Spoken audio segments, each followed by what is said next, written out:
Luis Pena, Violent Bob Ross. This is one of your favorites, facing off against a very, I think, unknown prospect who I'm very big on, who is Alexander Munoz, man. So how would you like to start this off, AJ?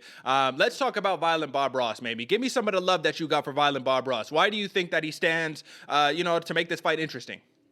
I think Violent Bob Ross plays a lot of different roles. He's very good on the ground. He can hurt you with his striking. He's very skinny and long, so both pressure and submissions are going to be very hard, as well as he can tag you from the outside. So he presents a lot of different angles at which he can attack.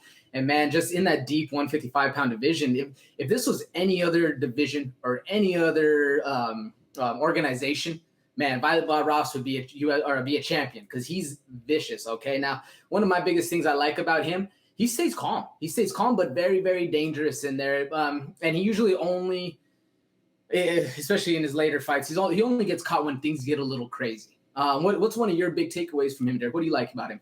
Well, I like the frame on the Violent Bob Ross, right? This man is 6'3", so in terms of being a lightweight, man, that's just huge in terms of, like, frame, right? And you often hear people struggle with people who have just, like, unorthodox frames that you don't normally encounter, especially when you weigh 155 pounds, right? So what I like about Violent Bob Ross is exactly what you said, man. His composure is something else. His composure is incredible.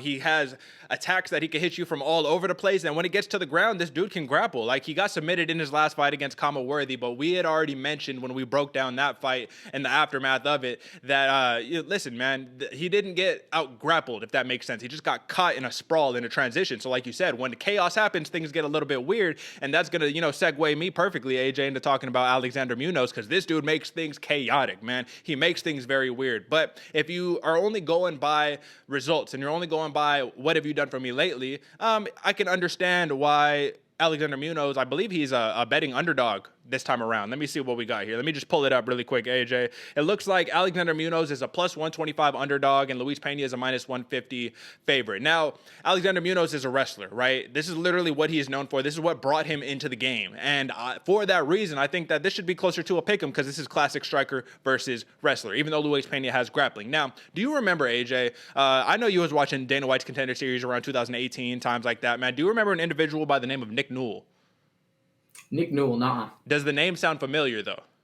Yeah, but we watched so many fights, I wouldn't be able to pull it up. But just so that there's like that kind of okay, that name sounds kind of familiar, right? I did the same thing, and I was like, I know this guy from somewhere. So I go back and I watch the fight, and I'm like, oh, Nick Newell. So Nick Newell is the dude who fought with one arm and was like a beast in the regional scenes, got his chance at Dana White Contender Series. People made a big deal out of it and was all like, you shouldn't allow this dude to fight or whatever, which is fucked up because this dude's a savage. Like, let him, listen, if he wants to fight with a disadvantage or an advantage or whatever you want to call it, listen, let him do his thing, man. Dude, it's just kind of like Josh Peacock, which is another individual you should probably look up. Everybody watching, listening right now should look up Josh Peacock. I believe he just won a championship in Lion Fights, which is a Muay Thai organization, and he also fights with one arm. So it's like, these dudes are savages, man. And when he took that fight, when Alexander Munoz took that fight against Nick Newell in the Contender Series, it told me this dude's got brass balls, man. He's got big cojones. And the reason why is because that is the most high risk, high reward fight you could take, right? If you think about it from the layman's perspective, the layman says, who doesn't know shit about MMA or boxing, right? The layman who's watching on the couch, the casual says,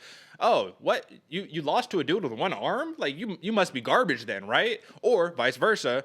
Oh, well, you beat a dude with one arm, dude. So what? Okay. So it's a lose-lose, literally. Like, you don't really gain anything from it unless you're a hardcore fan who actually, like, knows how legitimate Nick Newell is. And you say, okay, this dude, okay, listen, he got it done. And that's how I feel. So that's why I'm really high on Alexander Munoz. First took the balls to do that. Then he fights Nasrat Haqparast, right, in his UFC debut. And that turned out very ugly. Dude got pieced up for 3 rounds. And in all honesty, I have no idea why he's on the main card right now. But listen, if we're into second chances, man, this is a hell of a second chance. So AJ, man, I've been ranting and raving over here. How do these two match up? And then let's move on to the next one. Let's not spend too much time on this one, but how do these two fighters match up in your opinion?